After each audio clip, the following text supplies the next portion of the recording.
Primeira leitura. Livro do Êxodo. Naqueles dias, os filhos de Israel partiram de Ramsés para Sucote.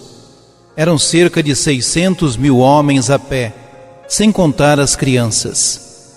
Além disso, uma multidão numerosa subiu com eles, assim como rebanhos consideráveis de ovelhas e bois.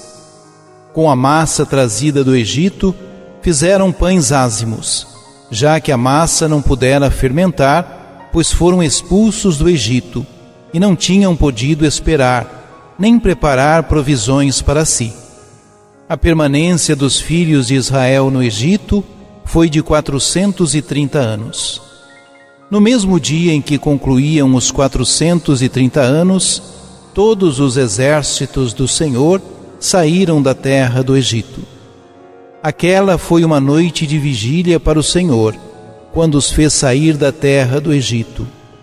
Essa noite, em honra do Senhor, deve ser observada por todos os filhos de Israel, em todas as suas gerações.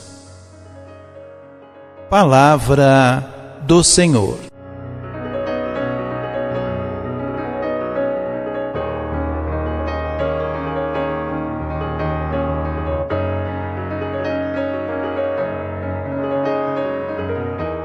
Com um relato breve e sem plasticidade, a leitura de hoje descreve a saída de Israel do Egito.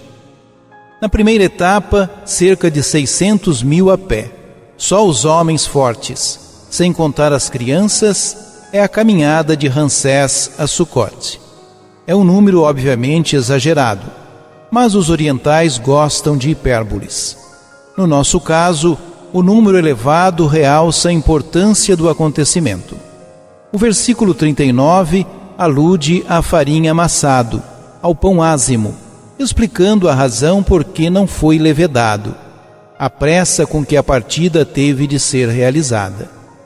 O versículo 40 refere o número de anos que os hebreus passaram no Egito, 430 anos.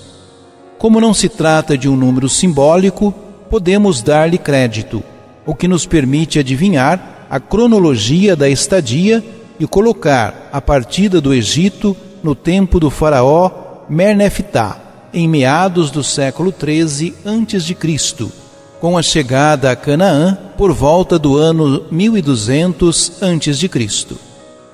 Mas o que mais interessa ao autor não é a questão histórica, mas a teológica.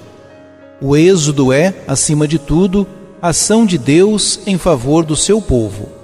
Aquela foi uma noite de vigília para o Senhor, quando Ele os fez sair da terra do Egito.